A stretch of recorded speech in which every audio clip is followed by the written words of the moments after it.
Good afternoon and welcome to the 233rd episode of the Georgia Farm Bureau Georgia Prep Sports Drive for the GHSA State Title. Momentarily, we're going to be joined by Jasper Jewell, the Director of Athletics of APS, Atlanta Public Schools. We talked to him, I think it was in November, right after the regular season wrapped up for football. And it was amazing to go over just how successful the season was. 7 of the 10 teams made the playoffs for the first time. Everyone had an improved record with the exception of Carver, Atlanta, who was ranked number 4, and their only losses were to Buford, Sandy Creek, and Cedar Grove. And if you recall, they were actually up on Buford at the half. So it was just a great year overall. We'll also obviously talk about some spring sports, and before we get Jasper on, I'll probably talk about it later, but the big news last night, Aaron Philo, Prince Avenue Christian's quarterback, committing to Georgia Tech. We've been talking for a while now about just how aggressive the recruiting's been for Georgia Tech. They've gotten a ton of speed from across the state, whether that's the kid from Alexander, some other big-time playmakers. I think Zion Taylor from Parkview, and that's a big deal. If you look at Aaron Philo, he was the protege to Brock Vandegrift, who led Prince Avenue Christian to the state title. He's at Georgia now, has a chance to start this season. And so Aaron Philo was that underclassman that was taking reps behind Brock. And then you have his senior receiver this last year, Bailey Stockton, who we all remember heroically played in the state championship with a broken collarbone. They would not have won that football game without him. He commits to Georgia Tech.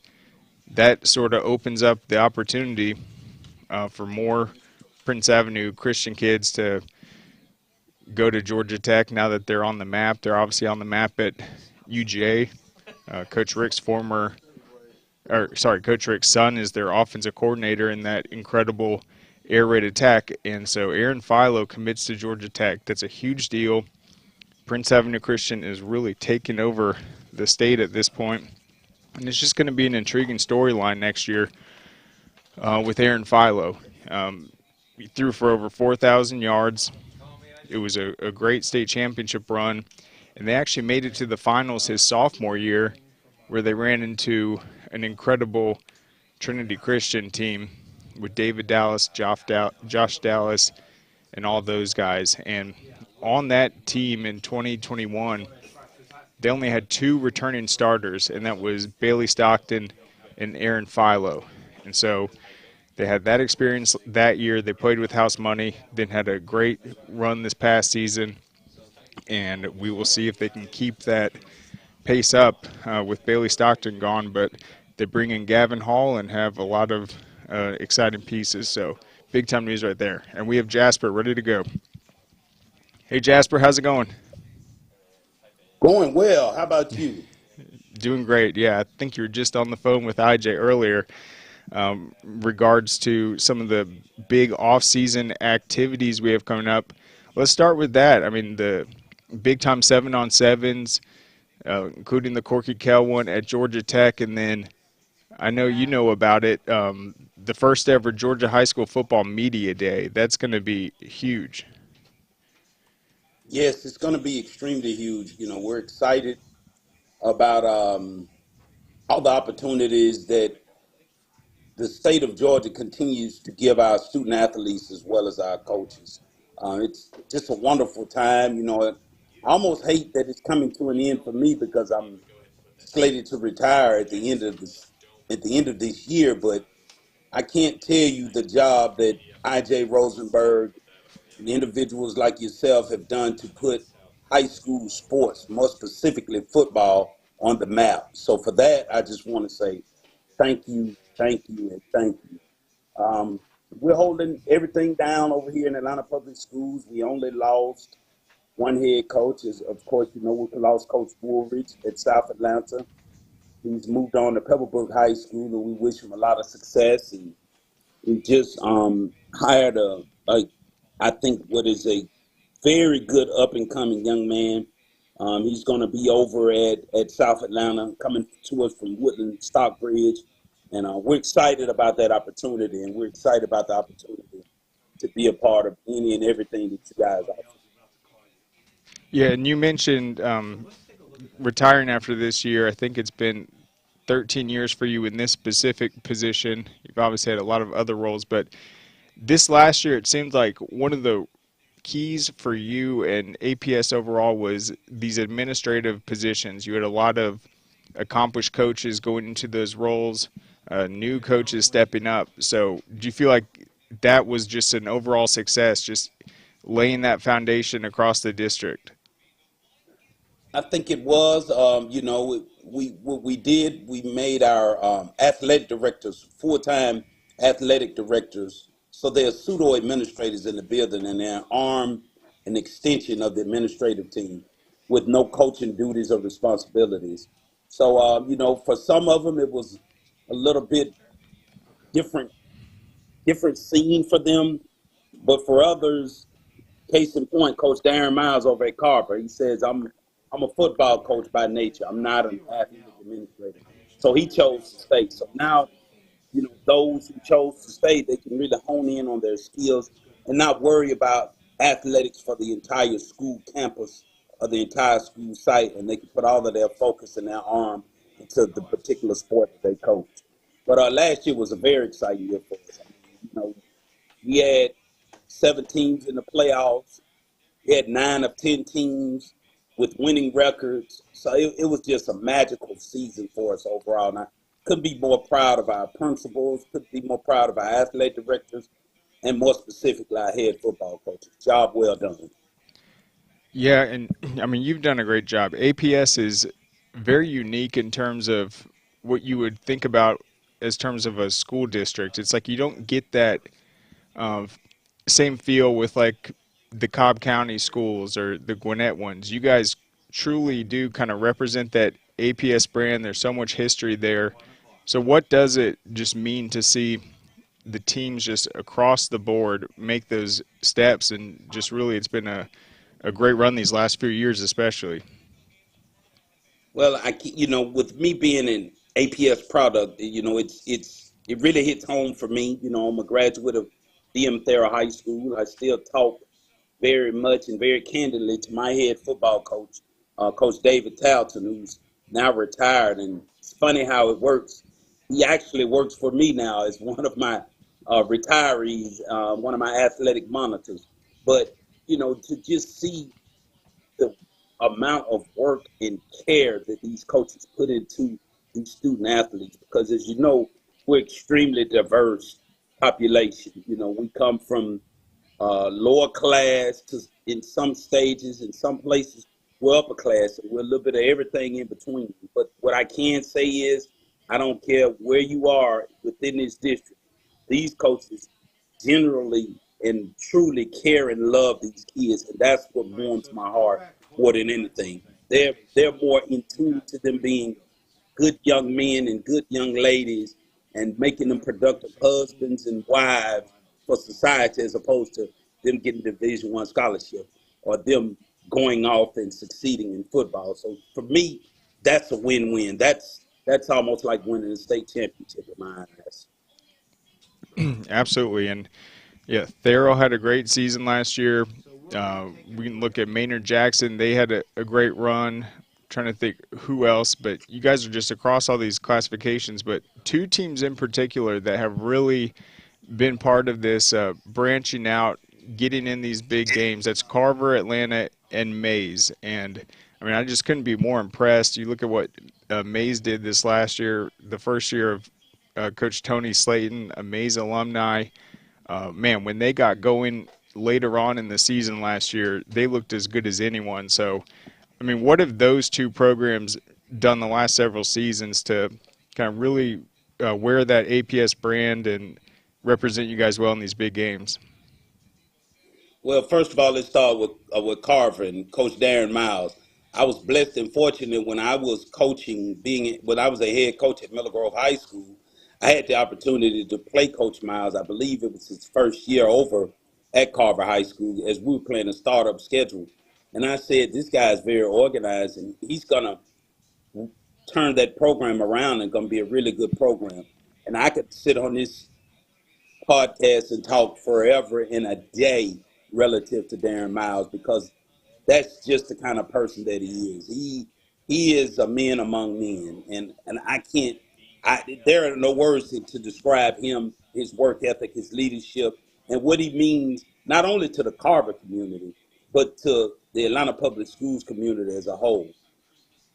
Let's skip over to Mays High School and Coach Slayton. Coach Slayton is a holdover from Coach Battle's staff. He's a hard worker. He's dedicated. Once he took his time and put things in place, the Mays Raiders, like you said, were as good as anyone in the state of Georgia.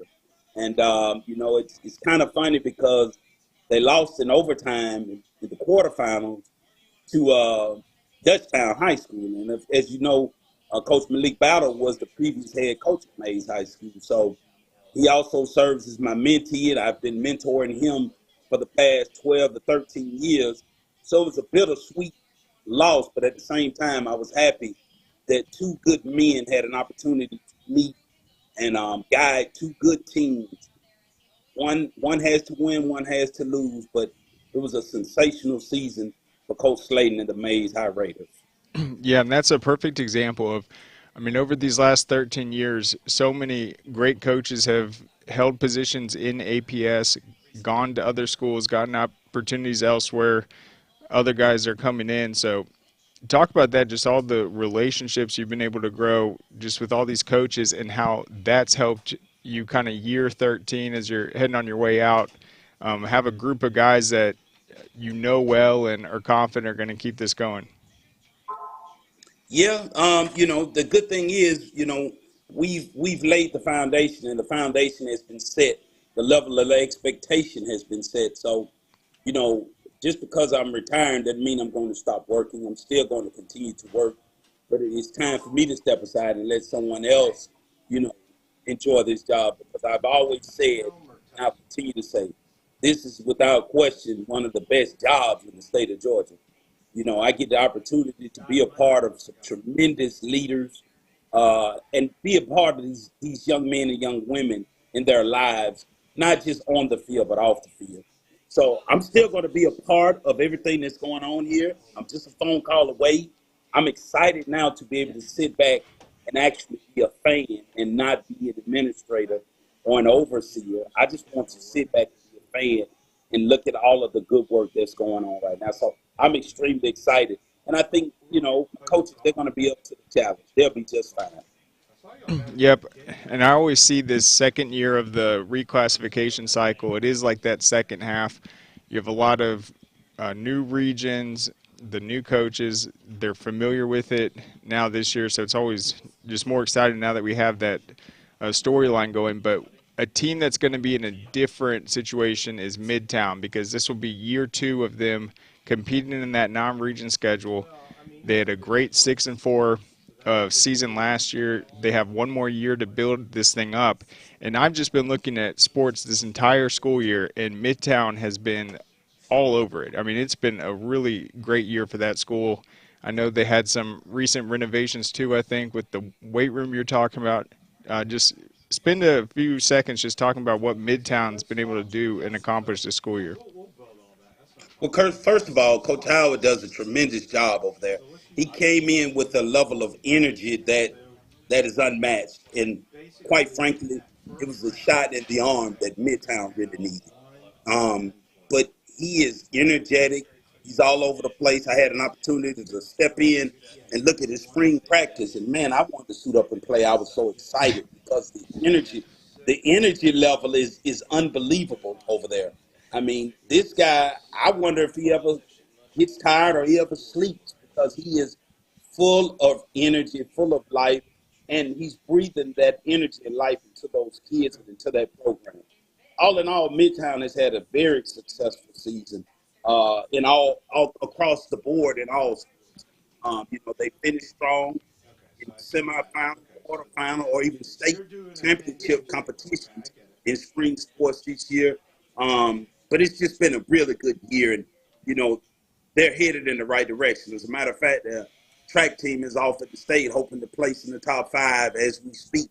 So it's been a tremendous season, and I'm be honest with you, when they come out of this second season with football, I'm expecting 8, possibly 9 wins as they get ready to go back in the region play next year. Yep, that will be exciting. And then, yeah, just in terms of football, we'll move on to the other sports. But yeah, dozens of guys coming out of APS signing uh, big time with college football. They'll be representing APS to the next level.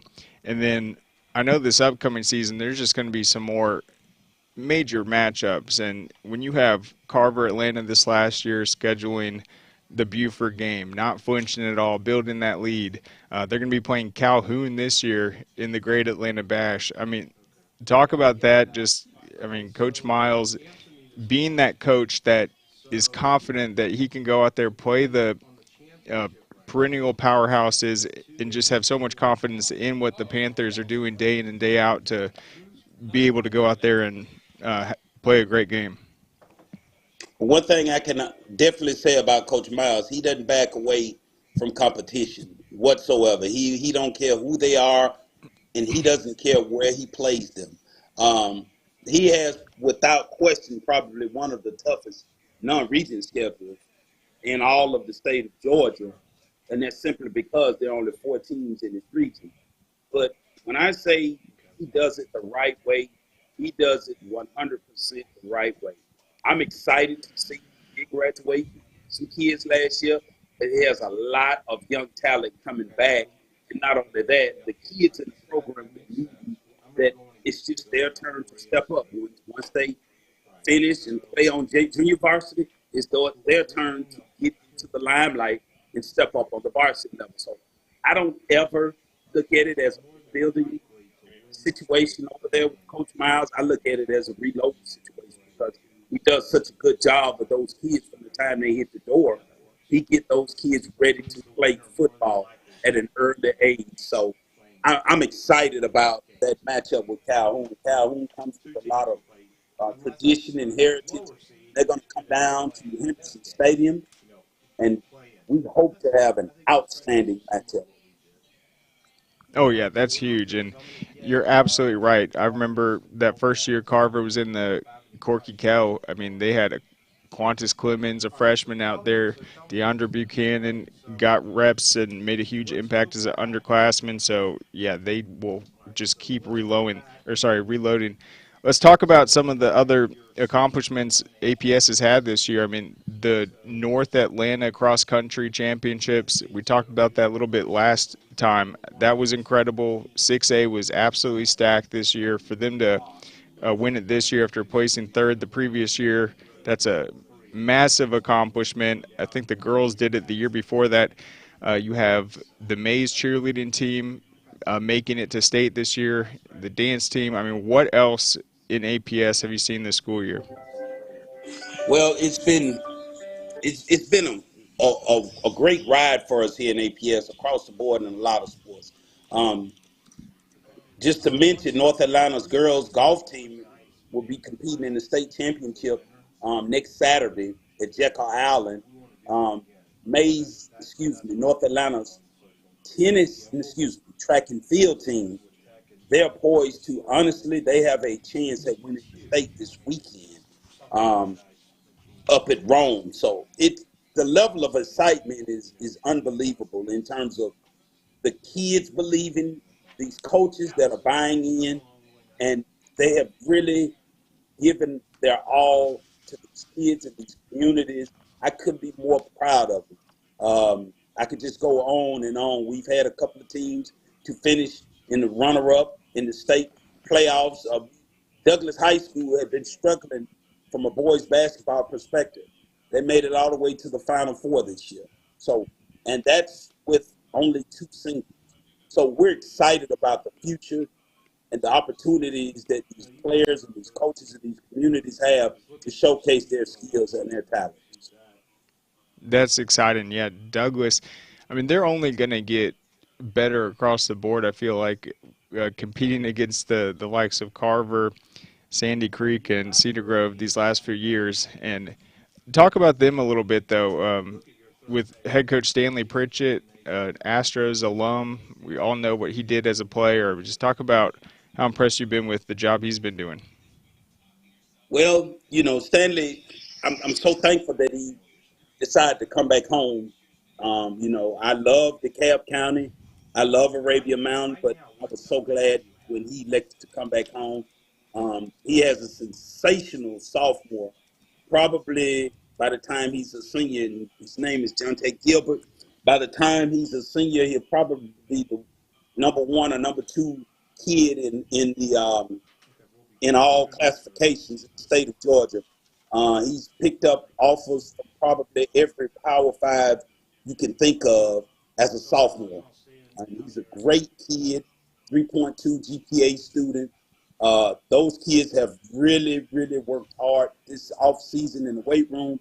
I've had an opportunity to go over there and just see them at work, and he promises me that he will definitely put a phenomenal product on the field this year. I can't wait. Like I said, I get to kind of sit back and watch, be a fan, as opposed to being an administrator. So I can't wait. I'm excited for this season to get started. Heck, I wish it could get started tomorrow. Yep. Is that Jonte Gilbert? Is that who you said? Yes. Yeah, so yeah, I'm looking at right now a sophomore DB just picked up an offer from Florida. He's blowing up. So yeah, we will definitely be watching that. You said they only had two seniors last year starting. So yeah, watch out for Douglas and obviously battle tested. But what else is on your radar? I know at this point we still got some spring sports wrapping up, but I mean graduation's always a really exciting time. Yeah, we've got all 10 of our schools have been blessed and fortunate to have someone participating in the state track meet. We have schools down in Albany, schools in Columbus, and schools in Rome as well. We also have golf still going on for North Atlanta's girls. They're in Jekyll Island next weekend. And then we'll be rounding it up, getting ready for commencement exercises and catching our breath a little bit before we start this summer run and getting ready for next school year, which will be the 23-24 school year. We're excited about everything that we have going on. We're getting a little new turf and track that's being put down at Lakewood Stadium as we speak. So we'll have some things. We'll have another showcase place here at Lakewood, and we're just getting ready to rock and roll. We're excited. Absolutely, and yes, we'll have all the track results up at scoreatl.com. I'm seeing Ricardo Lewis from Midtown placed second in the state in the triple jump, 45 feet, 8.25 inches. Gosh, just narrowly missed out on it by three tenths of an inch. So we've Wow. been really Wow. impressed. Yeah, and that I believe is a top 10 state mark this year. So it's been yeah, it's going to be a fun next few days.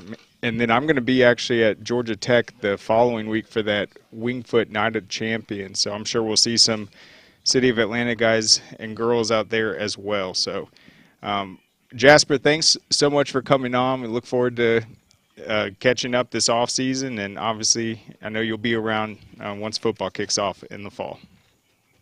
Thank you so much for having me. You bet. All right.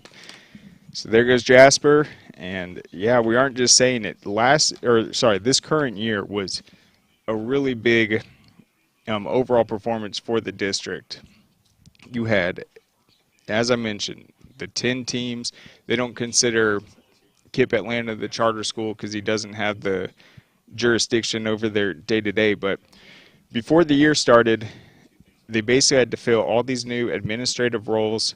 Coach Miles, the football coach at Carver, the longest tenured head coach, he actually turned that down. Would have been a pay raise or whatever, but they wanted to bring someone else in, and that is Wendy Goldston, who is awesome. She's a Mays alum, and she's been leading that Carver athletic program. Coach Miles stays there. You look at these games they're scheduling.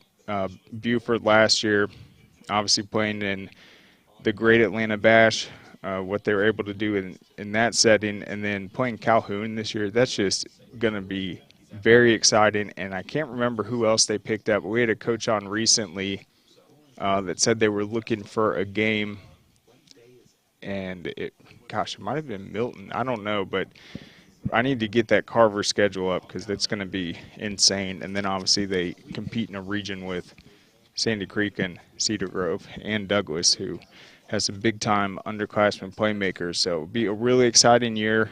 We'll be highlighting all these guys also in July when we have our first ever Georgia High School Football Media Day. We'll have more information about that coming out at scoreatl.com.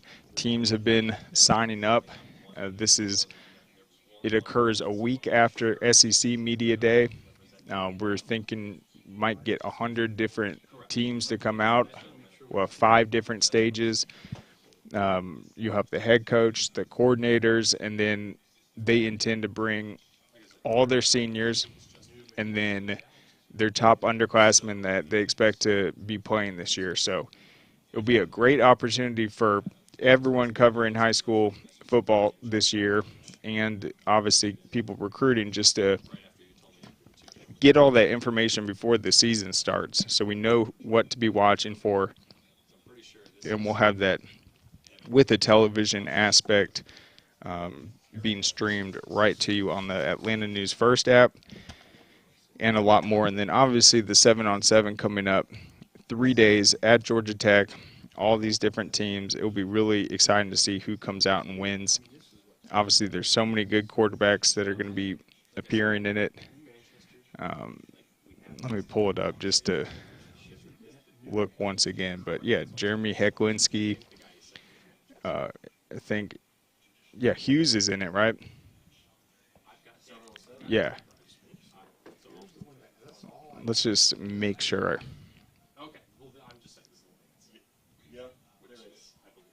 Yeah, so this is just going to be insanely exciting from a quarterback perspective. Let's look at this. Blessed Trinity, obviously, and they have a really exciting quarterback that people have been hyping up. He's a really tall prospect. He's been getting a lot of. Okay, let's see. We've got.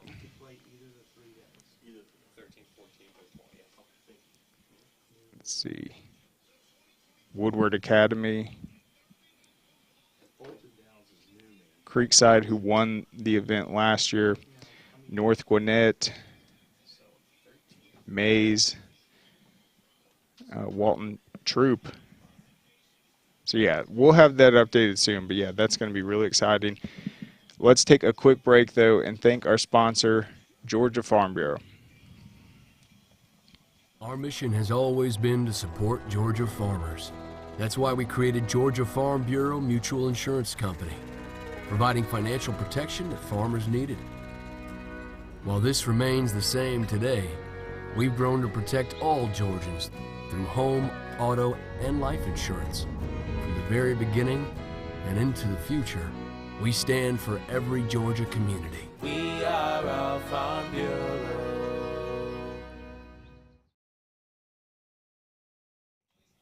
All right, all right, welcome back. So I think this weekend there's going to be a lot going on. You got baseball, track and field, looks like tennis, golf, all that. And I think the bass fishing state championships too, which will be exciting. And that's in year 3. That event has been blowing up as a sanctioned sports. But I think one of the more intriguing and exciting things this weekend will be the lacrosse state championships. The matchups are insanely good. They're all rematches from the regular season, as Najee pointed out in his preview and on his show yesterday. You can go to scoreatl.com and read his preview. It's got all the stats, all the relevant facts, who the big-time playmakers are, their stats, and then obviously their offers. You look at who's on this Roswell team. It is insane with all their All-Americans. You also got Coach Godby at Milton trying to make history once again with the 16th all-time girls state title. He is the National Coach of the Year. And Milton, let's see, got this article right here from their win over Walton in the state semifinals. And Walton actually had been in 11 of the last 13 Final Fours, but keep running into Milton, and they still have the grip on the girls' side. Peyton Kazina had 6 goals in that game. That is really impressive, putting up the 6 goals. They have so many different scorers. Just amazing how they continually get it done. Alatoona, they're in the state championship for the first time since 2016. You have the big storylines in Class A through 4A. But the big game, without a doubt, is going to be West Forsyth and Lambert. As Najee said yesterday, we're looking at a budding rivalry that, I mean, what do you even compare it to? Basically like the Warner Robins versus Northside Warner Robins of lacrosse, the Valdosta and Lowndes of lacrosse. I mean, this is going to be the premier rivalry in lacrosse moving forward. You had West Forsyth beating Lambert for the first time ever this year. They were one of 2 teams to score double-digit goals. They had that 10-9 victory. If they pull off a win against Lambert and beat them twice in the same season, with all this on the line, you just can't write a better script for that. It's going to be insane. Yeah, great example. West Forsyth and Lambert is going to be the Chiefs Bengals of lacrosse. That's a good one. Yeah, the Eagles Cowboys. No, I'm just kidding. No, it's going to be the real deal. The Valdosta Lowndes, yeah. And like Milton on the girls' side, Lambert has been the most successful boys team. They actually are also the highest ranked teams in the nation right now on the boys' side. You have Lambert, I think, at number 9, West Forsyth at number 10. Roswell's coming in at like 17, which I don't know. Roswell might be just as good, but it's going to be a really exciting weekend, and I just think there's so much on the line in that matchup. And for all those seniors at West Forsyth that all these recent seasons have just been getting beat time and time again by Lambert, they get the big win. They probably knew at the time they could potentially see them again, and they're going to have to try to pull it off once again. So can't set up a better championship matchup than that right there. On the baseball side, let me check this real quick. We know Parkview and Lowndes already advanced. That's going to be a great Atlanta versus South Georgia state championship showdown at Truist Park, and that will be the first championship game played. I expect a huge crowd, although that is going to be during the middle of the week. I think it's on a Wednesday for game 1 and 2. Let's see. Yeah, it'll be a Tuesday, May 16th. Coming up, I'm going to actually try to write that preview today. And then in 6A, that's going to be today. It will be Houston County against Etowah, River Ridge against Pope. Then on Saturday, 5A will get going. That's going to be Greenbrier against Loganville. Greenbrier had an impressive victory over Cartersville, who had been the number 1 ranked team. I've seen Greenbrier make plenty of runs to the state titles, but they seem to always be running into these juggernauts. But after beating Cartersville, I think that is a big sign for them. But Loganville is going to be a tough test as well. They're the reigning champs. They struggled early in this season, came on really strong late. They're coming off a 3-game win over Locust Grove. And then Centennial is going to play McIntosh on the other side. Both of those are the top seeds. In Class 4A, Stars Mill against North Oconee. North Oconee's the reigning champs. And then Lovett against LaGrange. I really like what LaGrange has been doing this season. They've not lost a game in the postseason. They've swept their way. They are the top seed out of Region 4. which is arguably the toughest region in Class 4A. You did have North Oconee and Cherokee Bluff in the same region, but with LaGrange, they had Troop, they had Stars Mill, they had Whitewater, they had Trinity Christian. So they're extremely battle tested, and then Lovett is the team that beat Cherokee Bluff earlier in the second round, so watch out for them as well.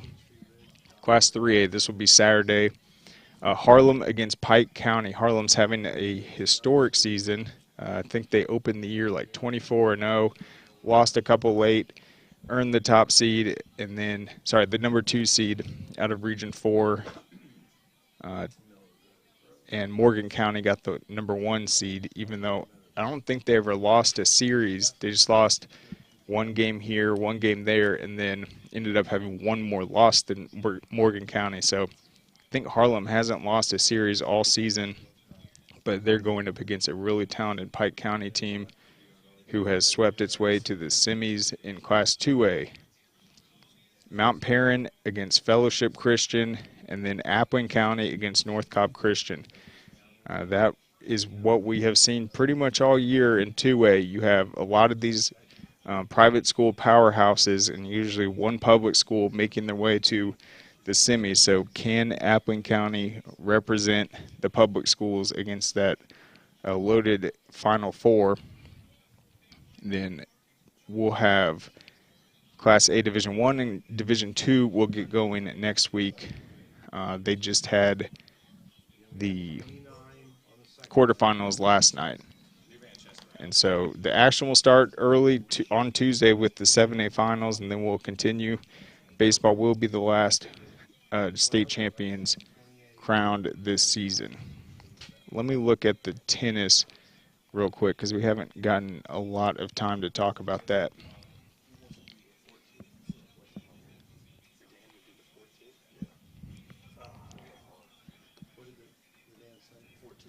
Hold on one sec.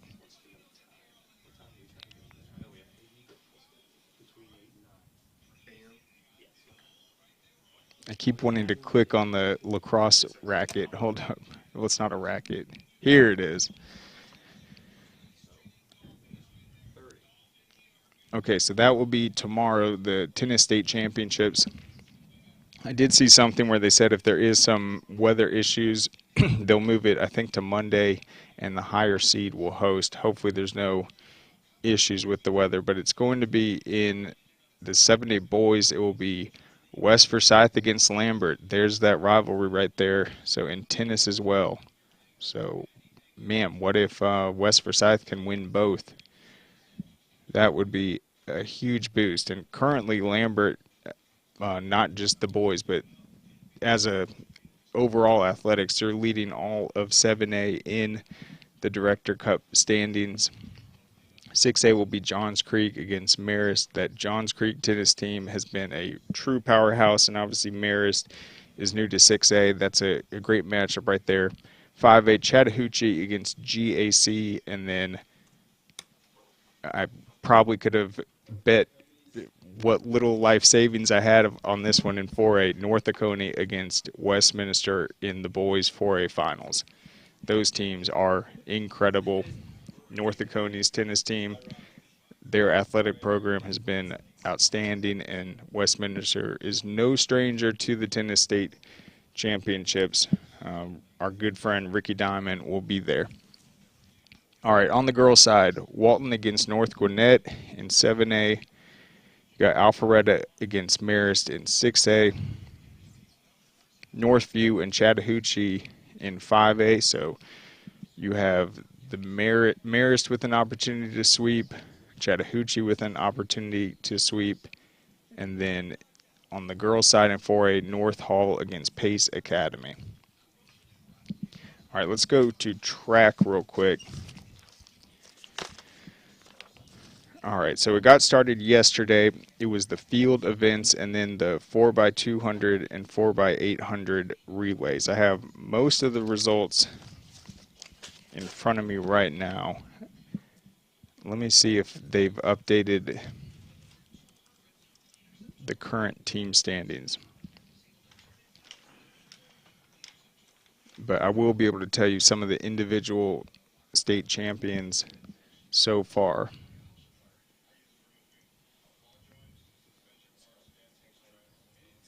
Okay, let's see if they've updated it in Albany.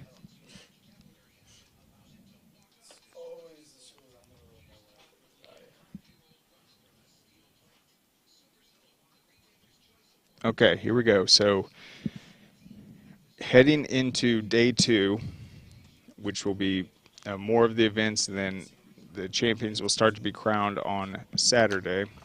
Let's just double check that. Yeah, we're going to get all the prelims today.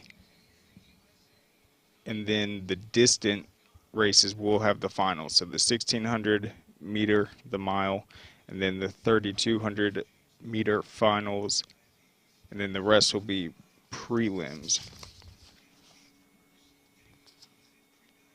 But it still is significant because you look at these events, some of these schools have 4 guys that could potentially, or girls, that could potentially earn points in each event. First place gets 10, second place gets 8, third place gets 6. If there's a tie for second, it's 7.5, et cetera, et cetera. So we saw that last night in some of these events, like in 4A with the girls. Westminster placed first, second, and third in the long jump. So that's 24 points right there. But currently, 3A girls, Bremen holds a lead with 33 points. White County's at 28.5. On the 3A boys, Sandy Creek has a nice lead at 34. Monroe area coming in second with 21. In Class 4A, Westminster, man, they are dominating. And I mentioned that 24-point event. They have 61 points. North Oconee has 23. And then on the boys' side, Stars Mill, 62.50 points. Westover is in second with 25.5. That's a huge advantage. And then Westminster has 24.5 points. So they're about 28 points ahead. Some of the successful athletes for Stars Mill on the boys' side, you had Josh Pfeiffer. He's a tight end going, I believe, to Florida Atlantic or James Madison, I think is where he's going. He was a great tight end for them. He won the discus, the state title with 161.4, beating Yashon Butler from LaGrange.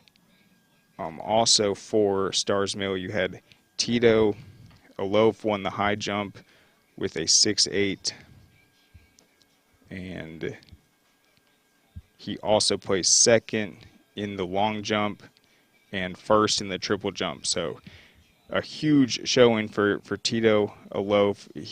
He single-handedly got them in those 3 events, 28 of those 62.50 points. So he's the MVP so far. All right, so let's look at if we have the 7A team results right now.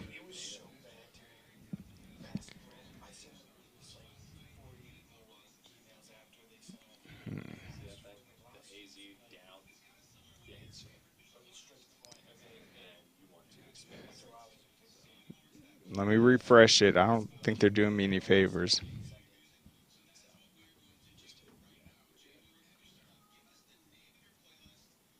Yep, I just see the sectionals so far.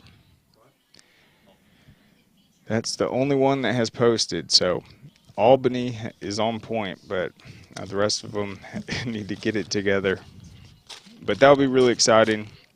I think that says a lot. You have a big lead so far for the Westminster girls and Stars Mill boys, and then the Bremen girls and Sandy Creek boys in 3A. Also, go to scoreatl.com. We have a story out that talks about the 20-year history of Score Atlanta, what it was when it started, what it has become. I think it's really exciting. It talks about all the great partnerships we've had and everything that has been necessary for us to be able to keep growing throughout all these years. It's been incredible.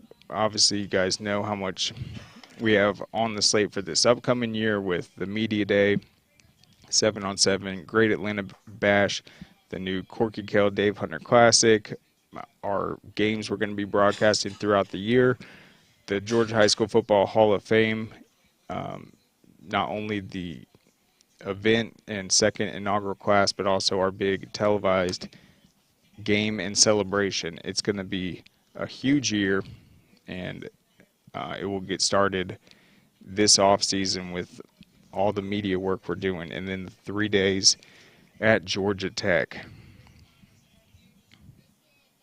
Let's see. So I've got, soccer's done. We've gone over lacrosse, gone over baseball, gone over track, bass fishing. Okay, do we have that preview?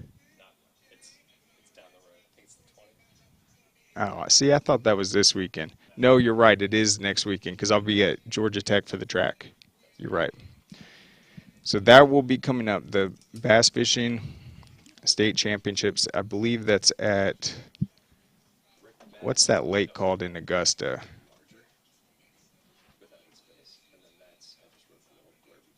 Clark's Hill Lake. I think that is actually the biggest lake in Georgia. But that will be a lot of fun. And I'm not big into fishing because, I don't know. Here's my problem with fishing. I don't want to have to take the hook out. I don't want to have to put the bait on. And then what if you catch it and like the hook's stuck in the fish's like throat or something? It's like fly fishing. Can I use a net? But I will say this. If I were to fish, I think the competitive aspect of it makes it really exciting. And there's a lot on the line for these kids to win a state title, to have the biggest catch. We've seen them get scholarships. We've seen guys qualify. That's exciting. And then, I mean, I look at some of these other tournaments. You pay $200. There's a ton of boats. And if you win, you're getting $20K. Now, that sounds fun. I would 100% do that. If someone could spot that entry fee, I would be out there wearing my gear and going all out. But I don't know. I'm not gonna be the guy that's gonna go out and fish this weekend. But it is fun. I'd be too worried I'd like catch a turtle or something, and yeah. But I don't know. We'll try to get the tournament director on again because it is interesting. And yeah, the fish they caught last year, I mean, these bass, they're literally like that big. And it's very exciting. You got girls participating in it too. It's not just a boys sport. And it's been really fun. So that will be May 20th. Hopefully it'll be great weather for that. And at that point, we'll just have the track. Night of Champions. It's not a GHSA event, but obviously you're going to have the best of the best, and that is the event where you really get to see a lot of state records being broken. Obviously, the state meet has its own records, but the state championships and then the all-time records, that has been an event where we've seen a lot of them broken, and Georgia Tech continues to step up as a host to just try to be more involved in high school athletics, and I think it's paying off. So we will be back for that. But yeah, go to Score ETL, follow us on our social media, go to the YouTube page. We have a ton of content from this week, a lot of great coaches that have come on and interviewed with us. I thought Monday was tremendous with Jason Longshore. His soccer knowledge is top-notch. You can go to our Tuesday show, Underrated and Overlooked, with Najee and I, and we've been making some predictions on the show that have continued to come true.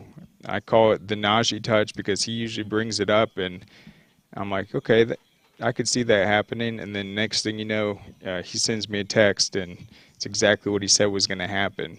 Aaron Philo had pretty much no offers until the state championships last year. Bailey Stockton wasn't even a player that had a star next to his name.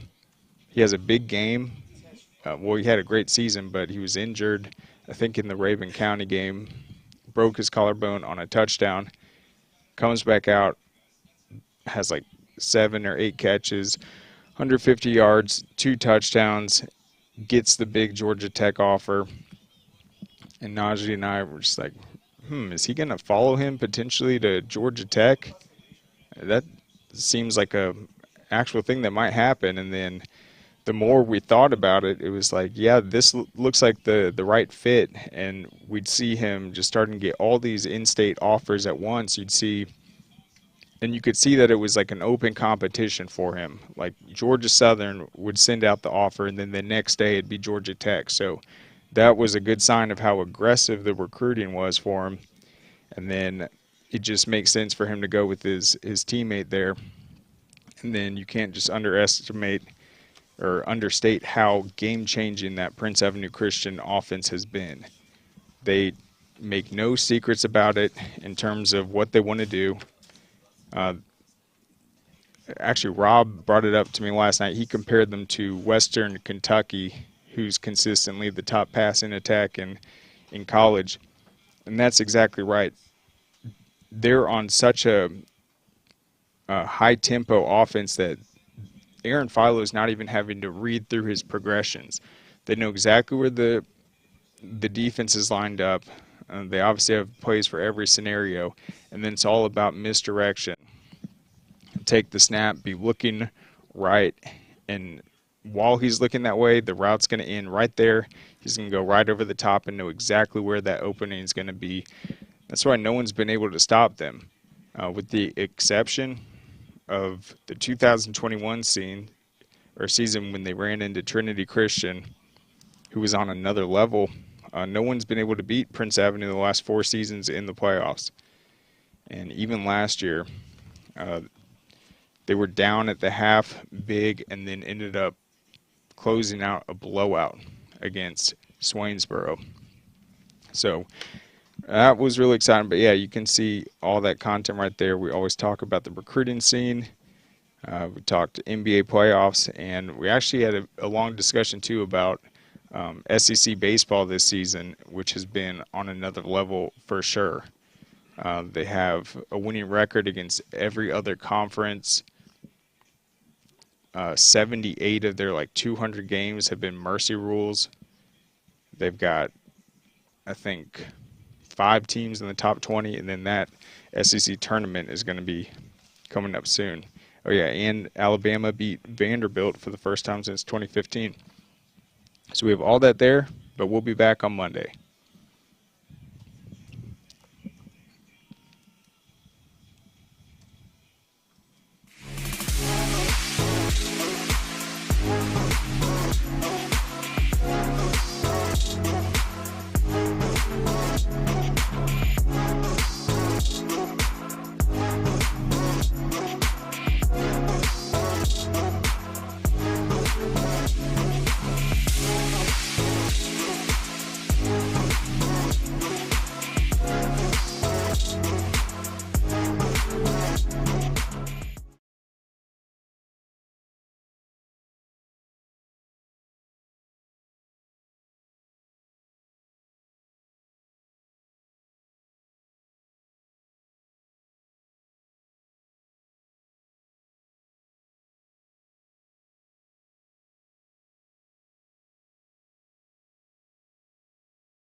see Bailey, though, go to Georgia Tech, that shows Prince Avenue.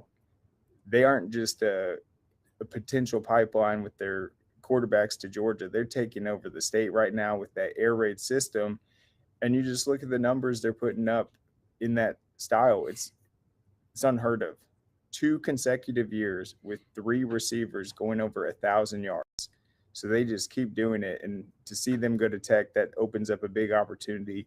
And then that's, as we said, it's going to determine, does Aaron Philo go there? I know he's been picking up the offers too. So I think it's just interesting to have Prince Avenue Christian now represented at Georgia and Georgia Tech. Agree. Well said. Yeah, it'll be interesting where Philo goes next year. He's obviously a junior, threw for over 4,000 yards this past season. But it'll be interesting to see, what happens there if he goes with his teammate to Georgia Tech. But Georgia Tech's landed some major players this past offseason and going into the next season.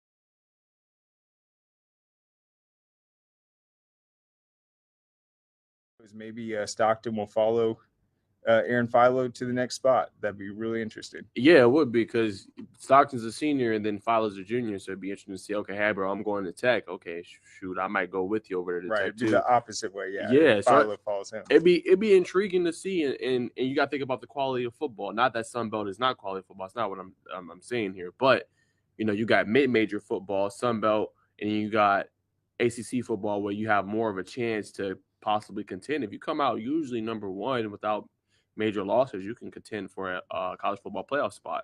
ACC compared to Sun Belt, you're going to have to work a little bit harder. So it's something to think about too. And then, Sun Belt, you probably get a little bit more playing time and get more opportunity. So something you kind of have to grapple as a player, what's best for you. But yeah, like you said, great point. Possibly you can see those two follow each other.